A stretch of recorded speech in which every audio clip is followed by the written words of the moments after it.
Olá, queridos amigos, nosso programa, nossa oportunidade de estudar, de conhecer, de aprofundar, de estar cada vez mais descobrindo valores enormes nessas santas páginas da Bíblia.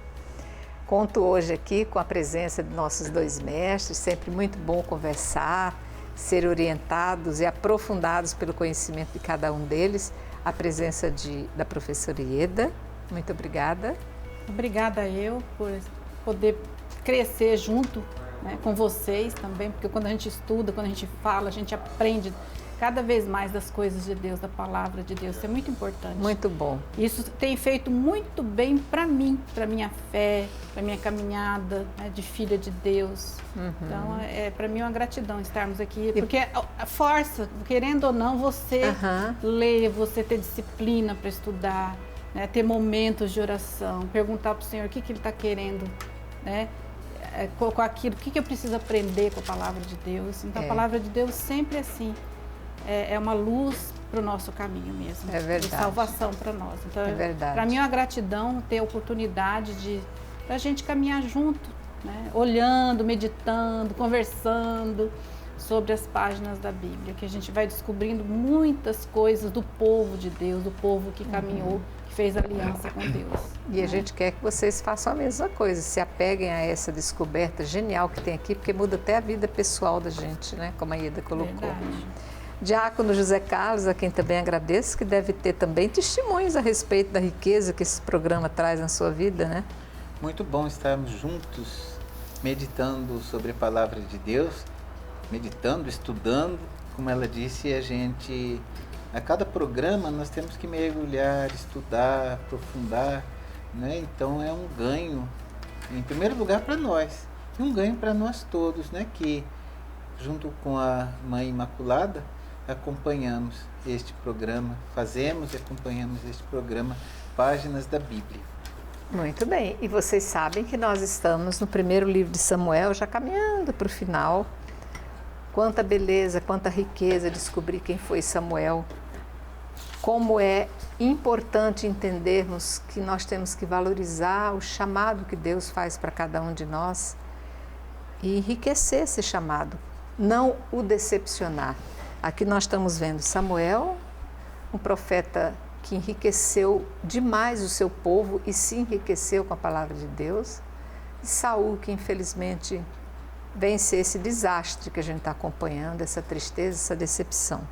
Estamos entrando hoje no capítulo 24 do primeiro livro de Samuel. Mas antes de chegarmos aqui, é muito bom sabermos como é que nós chegamos aqui, o que aconteceu. Foram cenas muito fortes, ficaram no programa anterior. Quem perdeu, vá buscar no YouTube, vocês encontram o programa completo. Não só o anterior, como todos os outros anteriores. Ieda, como é que ficou mesmo então esse programa que nós vimos anteriormente? Então, no programa anterior, nós vimos o capítulo 21, o capítulo 22 e o 23. No 23, então, nós percebemos assim, cada vez mais Saul enlouquecido para acabar com a vida de Davi por medo de perder o poder. E vimos Davi se refugiando, levando uma vida de fugitivo, buscando ajuda, buscando proteção, sempre fugindo das perseguições de Saul. Nós vimos, assim, dá para a gente ver de uma maneira mais ampla o conflito entre grupos aqui. Nós temos o grupo de Saul, que está obstinado a matar Davi. Então ele não se preocupa mais com nada, ele quer acabar com o inimigo, ver Davi não mais como aquele servo fiel, mas como seu inimigo. Nós vemos o grupo de Davi preocupado em defender o território de Israel, combatendo os filisteus. E nós vemos o grupo dos filisteus querendo, sempre sendo assim, exercendo uma contínua pressão sobre os territórios israelitas. Então esses conflitos vão gerando cada vez mais um aspecto de que Saul ele está caminhando para o fim do seu reinado e Davi está sendo cada vez mais, através das suas conquistas, ele não quer matar Saul. Nós vamos ver aqui agora nesse programa que Deus ele vai entregar Saul nas mãos de Davi. Ele vai ter oportunidade para matar Davi. E ele não vai fazer porque tem o temor de Javé. Não é isso que ele quer, ele tem respeito com o sagrado. Então o rei, ele está no poder, ele é representante de Javé, né, para o israelita. Então ele tem todo esse temor. Nós vemos que Davi ele tem temor ao sagrado. Então ele está sempre o texto destacando que ele vai ser o rei ideal, é um rei que realmente ele vai exercer a justiça. Então caminha cada vez mais para a sua ascensão e seu triunfo. E aí então nós vamos hoje entrar no capítulo nesse programa, né, que vamos ver justamente isso, que Saul, Davi ele vai para montanhas e Saul vai para as costas daquela montanha. Então fica como se fosse uma corrida entre gato e rato, né? Davi fugindo e Saul perseguindo. Aí chega o momento que Saul vai precisar fazer as suas necessidades fisiológicas, entra numa gruta, tira o manto, e é o momento que o grupo de Davi percebe que está sozinho na gruta, desprovido de roupa até, né? E aí... Não conte. Tá. Não conte, cenas porque nós vamos... próximos. A leitura é muito linda desse texto. É por isso que eu peço que você continue. Se tiver com sua Bíblia, abra ali no capítulo 24 do 1 Samuel, que nós vamos começar a fazer essa leitura a partir do versículo 1. É empolgante, então é algo que vale muito a pena acompanhar. Então, vamos ver. Davi saiu dali e se abrigou nas falésias de Engade. Quando Saul voltou da perseguição aos filisteus, contaram-lhe: Davi está no deserto de Engade. Então Saul selecionou 3.000 homens, escolhidos entre todo Israel, e saiu à procura de Davi e de seus homens a leste das rochas das cabras monteses. Chegou aos currais de ovelhas que ficam perto do caminho. Havia lá uma gruta em que Saul entrou para cobrir os pés. Davi e os seus homens estavam no fundo da caverna. E os homens de Davi lhe disseram: Chegou o dia em que Javé te disse: Eis que eu vou entregar o teu inimigo nas tuas mãos. Faze com ele o que bem quiseres. Davi levantou-se e furtivamente cortou a orla do manto de Saul. Depois disso, o coração lhe batia fortemente por ter cortado a orla do manto de Saul, e disse aos seus homens: Que Javé me tenha como abominável, se eu fizer isso ao meu senhor, o ungido de Javé, levantando a mão contra ele, porque é o ungido de Javé. Com estas palavras, Davi conteve os seus homens e impediu que se lançassem sobre Saul. Este deixou a gruta e seguiu seu caminho. Davi se levantou a seguir, saiu da gruta e lhe gritou: Senhor, meu rei. Deixa eu parar aqui, para não ir muito avante. Você falou que ele foi fazer as necessidades, mas aqui eles usaram um termo, uma expressãozinha, uma expressãozinha muito discreta, né? Que diz que ele entrou para cobrir os pés. Claro, para cobrir significa dizer, pegou o saiotão, a roupona, baixou. Esse cobrir eu nunca tinha ouvido essa expressão. Também a gente lembra Ruth, na eira com Boaz. Que quando ele foi, num primeiro momento que eu li essa parte, porque a outra tradução fala claramente, a tradução do Peregrino, como é que tá? Que ele foi fazer suas necessidades fisiológicas. Exato. Aqui não, aqui deixa entender, pensei até que ele tivesse ido dormir, quando eu li essa parte. Né? Porque também era um gesto de que era o momento de descobrir o pés, era um jeito de pedir em casamento, alguma coisa assim no livro de Ruth, que a gente já viu. Porém, aqui essa tradução está diferente. Aqui no meu livro aqui também fala isso aí.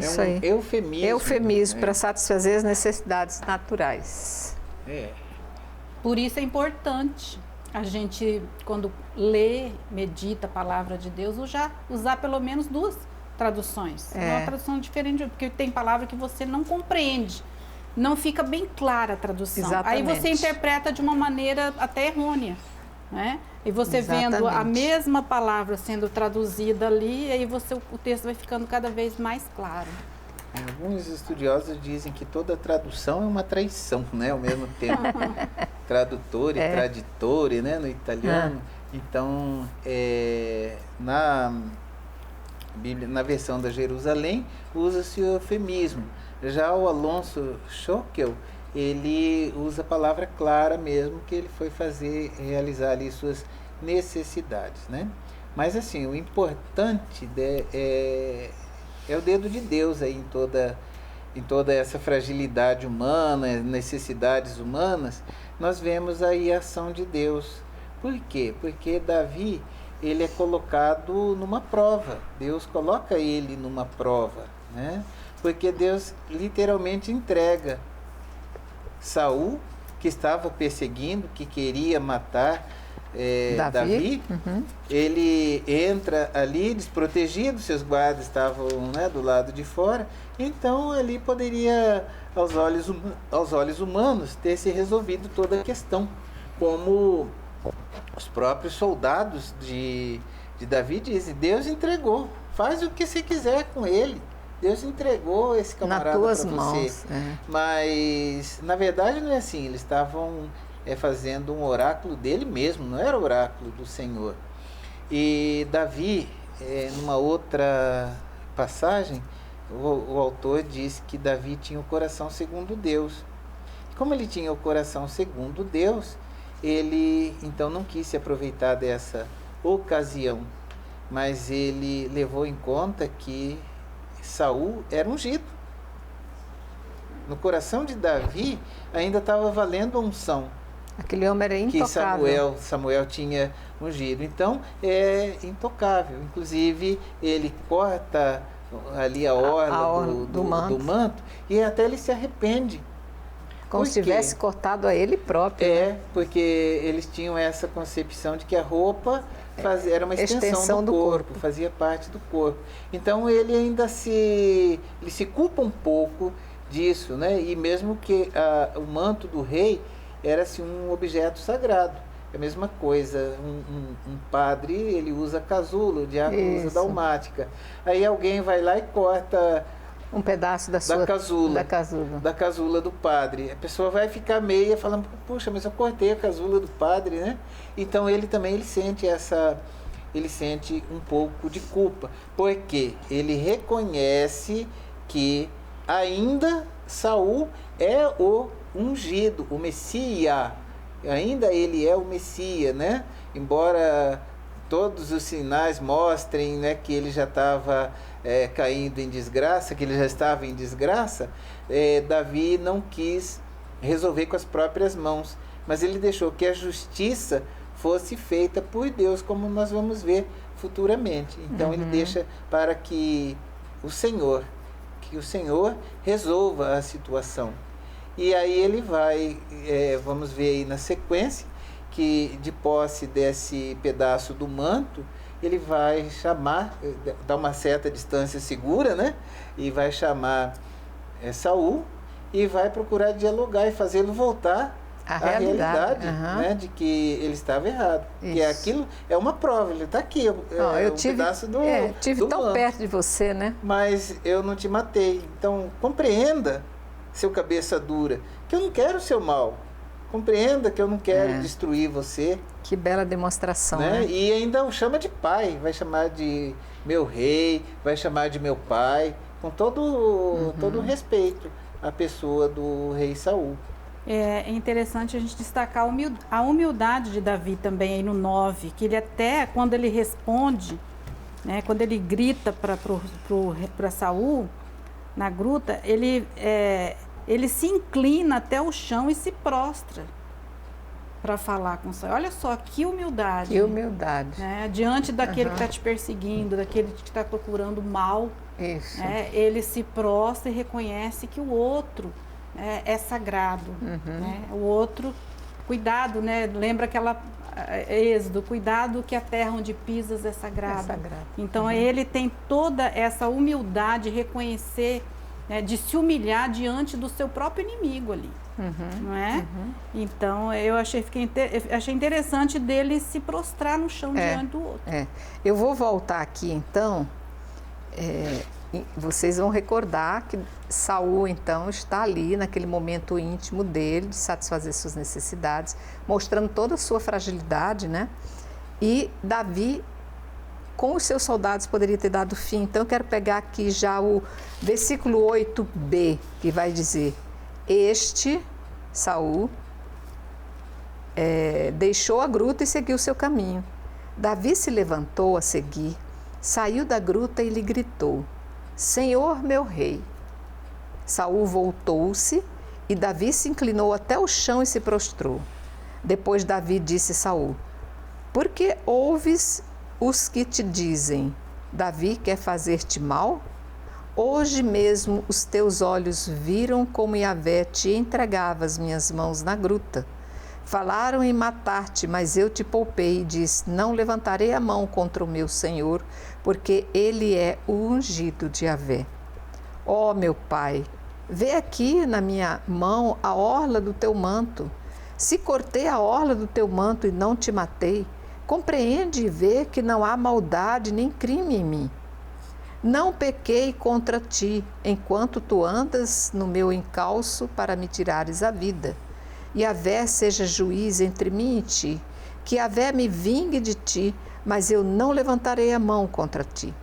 Como diz o antigo provérbio, dos ímpios procede a impiedade, mas eu não levantarei a mão contra ti. Contra quem saiu em campanha o rei de Israel? Atrás de quem corres? Atrás de um cão morto? De uma pulga? Que Yahvé seja juiz e julgue entre mim e ti, que examine e defenda a minha causa e me faça justiça arrancando-me da tua mão. Aqui fica bem claro realmente o poder que Davi tinha e a humildade que ele se coloca diante de todo esse poder. Eu não quero esse poder. Eu fico reconhecendo que tu és ungido e a ti eu me rendo. Inclusive, isso aí é muito mais do que reconhecer que ele não era nada, é dizer que tu fizestes terrivelmente, matando 85 ungidos teus. Exato. Que coisa feia. Mas Davi, ele prefere colocar tudo nas mãos de Deus. Ele deixa a justiça a cargo de Deus. Reinado a cargo de Deus. Ele abandona tudo nas mãos de Deus.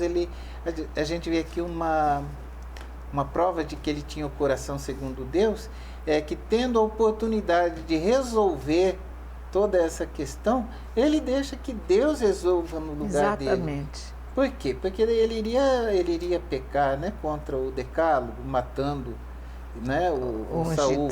E além de pecar matando o Saul, ia estar matando um ungido de Deus. Então, assim, um caráter bem diferente de Saul, que matou lá os 85 sacerdotes que eram também ungidos, né? E também ele, nesse diálogo e nesse discurso, ele busca chamar o Saul à razão, mostrando, argumentando, né, que Saul o persegue, mas que Deus o havia entregue em suas mãos, né, mas que ele jamais ousaria levantar a mão contra um ungido. Ele chama Saul de ungido, ele se prostra diante desse ungido que é Saul, né? E com toda essa atitude, ele, pelo menos momentaneamente, ele consegue tocar o coração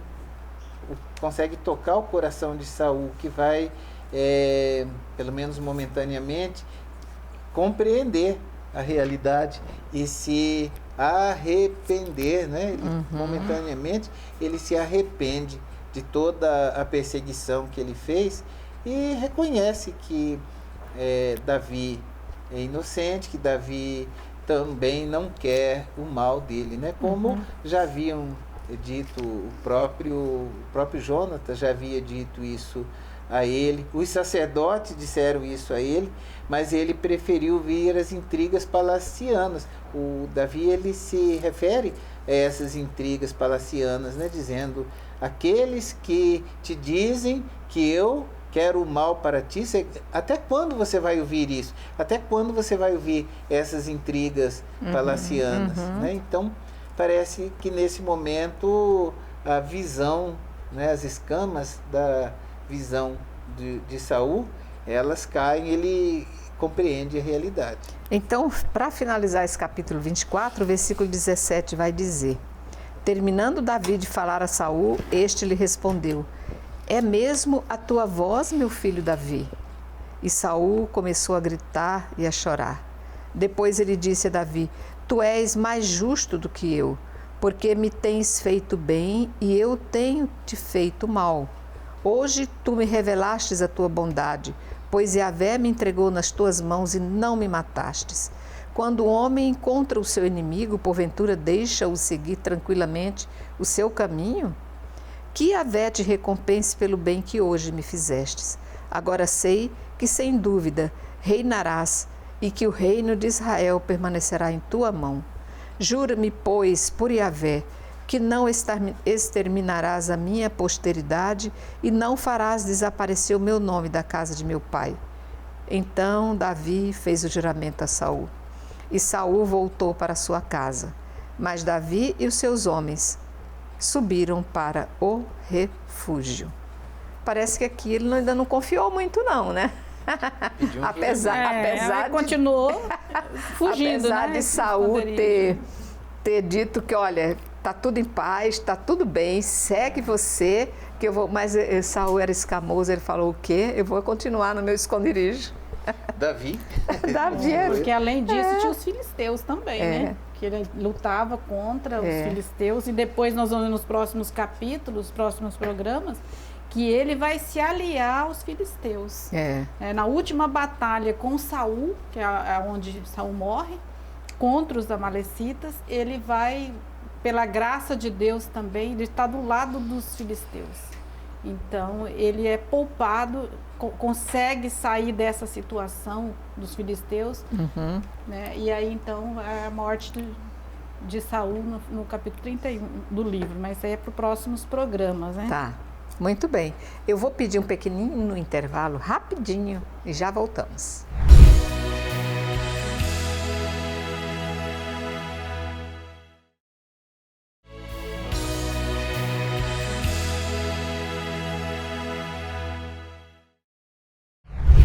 Ok, nós voltamos.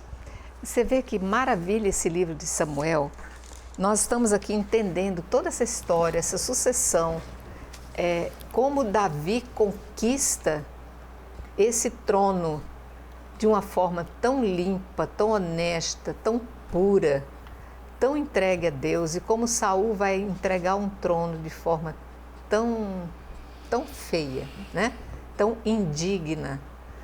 E eu sempre gosto de trazer para nós hoje as nossas situações. Não somos reis, rainhas, nem profetas, mas somos pessoas que temos uma relação social, pessoas que temos envolvimento dentro de uma igreja, que a gente não se esqueça que é muito bonito a gente perder dignamente, né? Ou viver dignamente e levar esse nome da nossa história bem. Não precisamos estar tropeçando nem degolando ninguém ao longo do caminho, né? Mas vamos iniciar a história, então, que vai tratar dessa morte de Samuel agora, a partir do versículo 25. Eu vou pedir para vocês a caridade de tolerarem a minha leitura, porque é um trecho muito longo esse capítulo 25 e nós fracionamos para ficar mais fácil o entendimento, mas mesmo assim ainda ficou muito longo. Então, paciência, mas vamos começar já lendo, então, a partir do versículo 1. Faleceu Samuel. Todo Israel se reuniu e guardou luto, e sepultaram-no na casa em Ramá. Davi partiu e desceu ao deserto de Farã.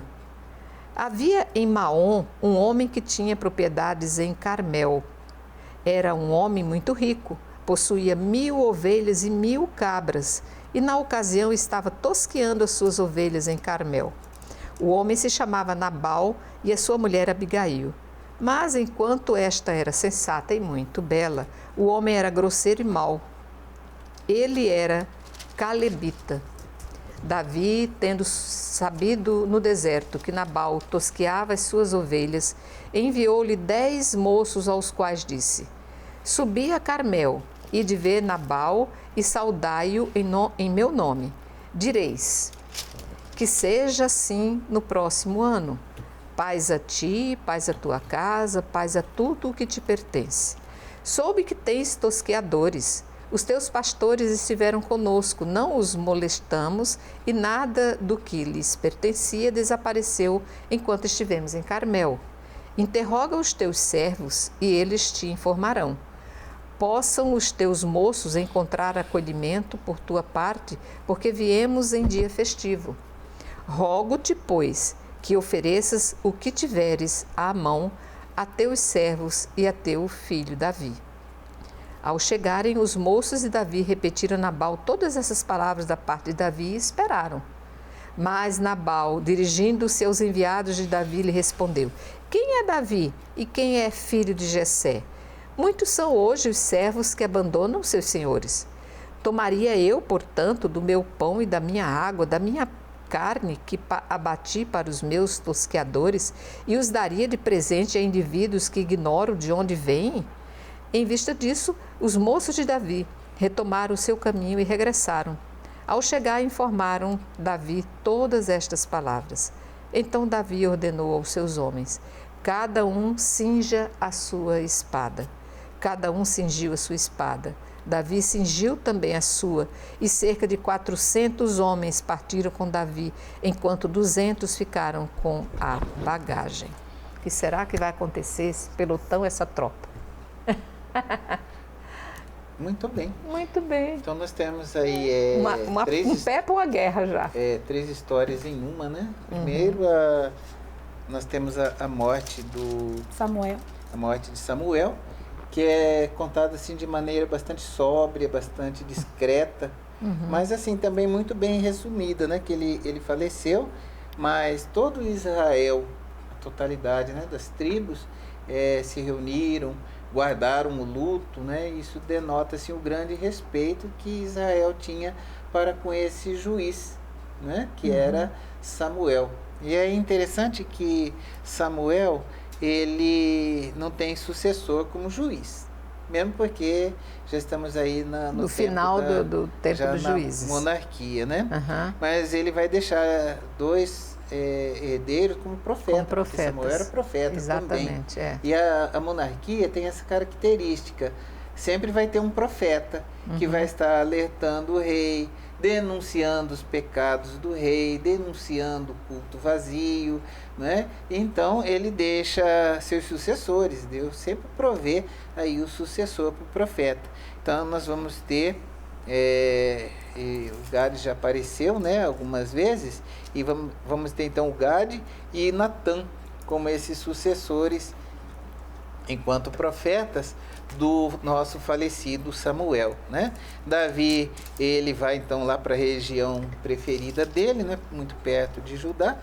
E aí nós vamos ter essa história que, como você disse, já assim bastante longa, em que nós vamos conhecer a história do Nabal e da sua esposa Abigail. Então esse Nabal era um sujeito muito rico, mas bastante prepotente, intratável, não é? E não era sábio. Ele era rico, mas não era sábio.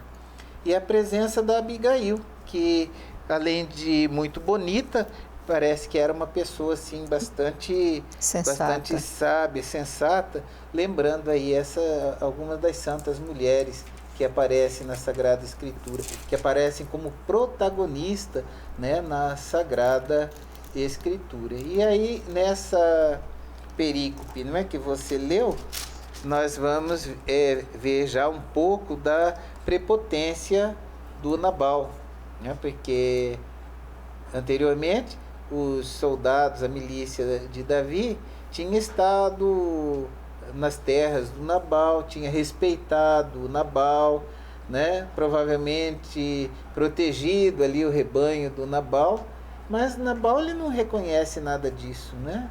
E pelo contrário, quando Davi manda seus enviados, ele vai tratá-los muito mal, vai falar: quem que é Davi? Quem que é esse tal aí, o filho de Jessé, para vir pedir as coisas para mim? Eu não vou dar nada para ele, não vou tirar da boca dos meus tosqueadores, dos meus funcionários, para sustentar esse bando aí de mercenários, essa milícia desse tal de Davi.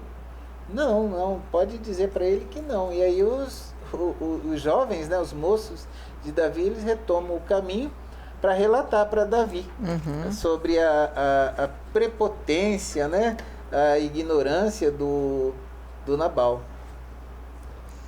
E aí nós vimos então que Davi com seu grupo fez um bem para Nabal, né, protegeu o rebanho dele no deserto, no período que ele precisou, e agora ele busca acolhida junto a Nabal, e Nabal trata o grupo dele, né, com grosseria, porque ele era um homem muito mau, né, não reconheceu o que Davi fez no deserto. Então eles vão se preparar, Davi se prepara para atacar a propriedade de Nabal.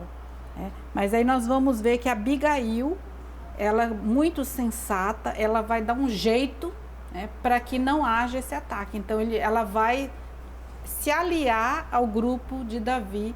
Aí nós vamos ver nas próximas leituras, né, que ela vai acolher e dar para o grupo tudo aquilo que eles necessitam. É o que nós vamos ver agora, eu peço que você acompanhe. Ora, Abigail, a mulher de Nabal, tinha sido informada que um de seus servos que lhe disse: Davi mandou do deserto mensageiros para saudar nosso Senhor, porém ele os expulsou. No entanto, aqueles homens foram sempre cordiais para conosco, nunca nos molestaram, e durante todo o tempo em que estivemos em contato com eles, quando estávamos no deserto, de nada sentimos falta. Noite e dia eles foram como um muro protetor ao nosso redor, enquanto estivemos com eles apacentando o nosso rebanho. Agora, pois, considera o que podes fazer, porque a destruição do nosso Senhor e de toda a sua casa é questão decidida, e ele é um homem vadio, a quem não se pode dizer nada. Imediatamente Abigail tomou 200 pães, 2 odres de vinho, 5 ovelhas preparadas, 5 medidas de trigo tostado, 100 cachos de passas, 200 doces de figo, arrumou tudo no jumento e disse aos seus servos: Ide na frente e eu vos seguirei. Mas nada disse a Nabal, seu marido. Enquanto ela montava num jumento, descia beirando o monte, Davi e os seus homens também desciam em sua direção e assim se encontraram.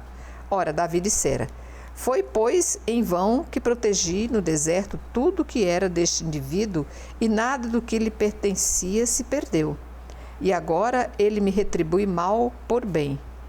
Que Deus faça a Davi isto e lhes acrescente aquilo, se de agora até amanhã cedo eu deixar com vida um só homem. Quando Abigail viu Davi, apressou-se a descer do jumento e prostrou-se diante de Davi com o rosto em terra. Lançando-se aos seus pés, ela disse: Ah, meu senhor, põe a culpa em mim. Deixa, pois, a tua serva falar aos teus ouvidos e escuta as palavras da tua serva. Não dê o meu senhor atenção àquele homem grosseiro que é Nabal, nome que lhe vai bem. Ele se chama insensato e realmente é grosseiro. Eu, porém, tua serva, não vi os moços que o meu senhor enviou. Agora, pois, meu senhor, pela vida de Yahvé e pela tua própria vida, pois Yahvé, que te impediu de derramar sangue e de fazer justiça pelas tuas próprias mãos, seja como Nabal. Agora que os teus inimigos e aqueles que buscam fazer mal ao meu senhor.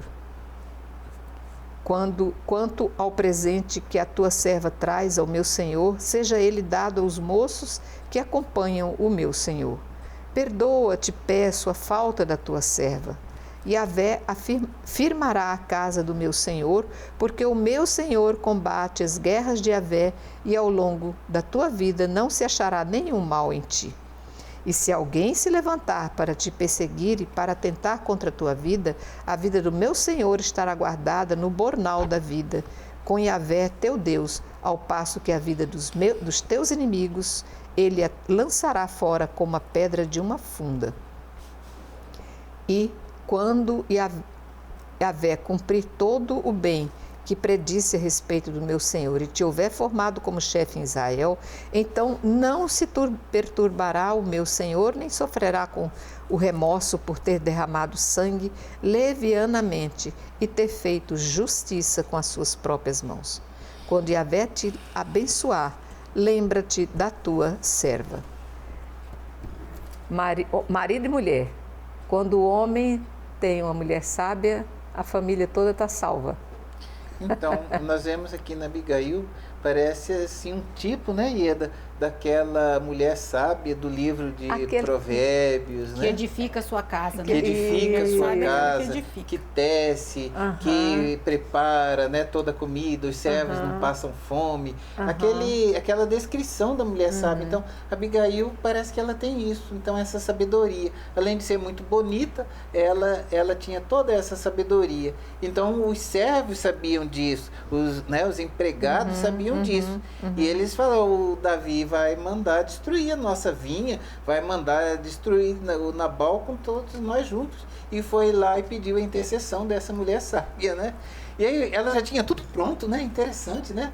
Preparou os jumentos. É interessante a humildade dela também, porque ela põe toda a culpa do Nabal, do fato, na da falta grosseria dela dele, estar... não foi, né? Então, mas é interessante que ela, assim, ela tinha preparado, ela já tinha tudo preparado para cuidar dos funcionários dela, aí então ela já prepara e vai ao encontro de Davi, e aí, como diz Ieda, né, com toda a sabedoria, com toda a humildade, ela joga culpa sobre ela, né? Ela procura assumir uma culpa que não é dela, é do marido, mas explica para ele que é que o Nabal é um idiota, é um insensato. Aliás, o próprio nome Nabal, né, em hebraico, significa insensato, idiota. Né? Idiota é aquele que só pensa em si, que é preso, né, dentro de si. Então ela faz toda essa peroração, todo esse discurso muito sábio para com Davi, e ainda apela a consciência de Davi, né? Porque diz, vai ser injusto, derramando sangue inocente. Nabal que é o idiota, meu marido, né, é o idiota, mas você vai derramar sangue inocente, os funcionários, as pessoas não têm culpa de nada. Então, não é bom aos olhos de Deus que você haja dessa maneira, você também vai estar sendo insensato. Ela consegue apelar à consciência, à emoção, parece que ela tinha também essa inteligência emotiva, inteligência emocional, né, afetiva, então ela consegue amolecer o coração de Davi. Que já é um menino, um homem, um coração já bem amolecido, né? Vamos então ao 32. Então Davi respondeu a Abigail: Bendito seja Yahvé, Deus de Israel, que hoje te enviou ao meu encontro. Bendita seja tua sabedoria e bendita sejas tu por me teres impedido hoje derramar sangue e fazer justiça com as minhas próprias mãos. Mas pela vida de Yahvé, Deus de Israel, que me impediu de te fazer o mal, se não tivesses vindo tão depressa à minha presença, eu juro que de agora até o amanhecer não teria sobrado com vida um único homem que anda com Nabal. Então Davi recebeu o que ela lhe havia trazido e lhe disse: Volta em paz para a tua casa. Vê que ouvi a tua súplica e te atendi. Quando Abigail voltou para Nabal, encontrou-o em festa em sua casa, uma festa de rei. Nabal estava alegre, completamente embriagado, e por isso, até o romper do dia, ela nada lhe revelou. De manhã, quando Nabal acordou da bebedeira, sua mulher lhe contou o que acontecera, e ele sentiu o coração parar no seu peito e ficou como pedra. 10 dias se passaram, e então Yahvé feriu Nabal, e ele morreu. Ouvindo que Nabal morrera, disse Davi: Seja louvado Yahvé, que usou da justiça comigo pela afronta que recebi de Nabal e que deteve o seu servo de cometer pecado. Yahvé fez recair sobre a cabeça do próprio Nabal o mal que planejara. Davi mandou pedir a Abigail que se casasse com ele. Os servos de Davi foram, pois, a Carmel para se encontrar com Abigail e lhe disseram: Davi nos mandou a ti para te levar, para seres sua mulher. Ela se levantou, prostrou-se com o rosto em terra e disse: Tua serva é como escrava para lavar os pés dos senhores lavar os pés dos servos do meu senhor. Apressadamente, Abigail se levantou e montou no jumento. Seguida por 5 de suas servas, ela partiu, precedida dos mensageiros de Davi, que a tomou por mulher. Davi tinha também tomado a Aquinoã de Jezrael, e ambas foram suas mulheres. Saul tinha dado sua filha Micol, mulher de Davi, a Falte, filho de Laís, de Galim. Parece uma história de novela, né? De todo esse desespero, esse tormento que a gente viu Davi passar, ele agora é premiado com uma mulher que estava em mãos erradas, com uma pessoa que não a merecia, agora, enfim, ela vai ser honrada por um homem digno, né? É muito bonita a história, porque vai contando, né, vai relatando a sabedoria da mulher. Uma coisa que a Bíblia, a gente sabe que poucas vezes aparece a mulher como personagem principal. Aqui a gente vê que nessa parte ela é uma personagem principal e ainda exaltada pela sua sabedoria. Né? Então é muito bonito a gente perceber, e Davi, ele reconhece a sabedoria e louva Yahvé, né, porque ela agiu com sabedoria e não deixou que ele agisse, né, praticasse, derramasse sangue com as suas próprias mãos. Né? Então a gente percebe aqui, e aí então Nabal, depois de 10 dias, ele fica sabendo, antes de saber, se embriaga, faz festa, né, ofendeu o grupo de Davi, Davi que acolheu tanto ele, e agora ele faz festa, se embriaga, e só depois que passa a bebedeira que ela chama ele para conversar e conta o que ia acontecer. E aí estremece o coração, porque Davi, ele podia ter chegado lá e destruído tudo, iam perder tudo que tinha, né? Passar tudo a fio da espada. E aí então, depois de 10 dias, o mal se reverte, né? Nabal, ele morre, e aí então Davi casa-se com Abigail, né? E fica com toda aquela riqueza, que o texto diz que Nabal era muito rico. Pensa quanta riqueza que Davi já possuía nessa época, antes de ser levado ao trono. Né? Ele vai ser levado, a gente percebe assim, que ele vai chegar ao trono de uma maneira justa, né, sem derramamento de sangue, sem usurpação, sem usurpar o poder. Ele podia ter matado o inimigo dele, Saul, que procurava a sua própria destruição, não fez, né, em respeito, em amor, temor à lei. Então ele realmente ele vai chegar ao poder, porque ele vai ser aclamado pelas tribos. Ele ganha, ele vai conquistando a admiração do povo, né? Pelas suas lutas contra os filisteus, pelas suas vitórias, né? Pela sua valentia, pelas suas estratégias, por um homem que é temente ao sagrado, né? Por um homem que ele não faz justiça com as próprias mãos, que deixa Deus conduzir a história. Então a gente vai percebendo esse Davi, né? Esse Davi que é um homem sábio, que é um homem realmente de Deus, né? Que vai ser o rei ungido de Deus para governar Israel. E ele vai dar unidade ao povo. Saul, ele devia ter se unido a Davi para combater os filisteus. Ao contrário, ele se divide, porque ele usa o poder a seu favor, não a favor de um projeto, de uma sociedade, de uma comunidade justa. Então aí ele começa a colocar os pés pelas mãos na perseguição de Davi. E Davi não, Davi ele vai agir com sensatez, chegando ao trono aclamado pelas tribos. Então ele vai exercer o poder não em benefício próprio, ele vai estar ali como servo de Yahvé, ungido para governar com justiça Israel. Muito bonito, que depois ele vai unir tanto o reino do norte como o reino do sul, né, e formar uma nação só. Agora ainda voltando aqui no texto, no versículo 31, a Abigail, ela termina o discurso dela lá com o Davi, dizendo, quando Yahvé te abençoar, lembra-te da tua serva. Então parece que assim, eles se impressionaram assim, positivamente, né? Parece que já tinha pintado ali um clima, e ela já pede para não esquecer dela, né? Quando Deus abençoar, e aí o que acontece?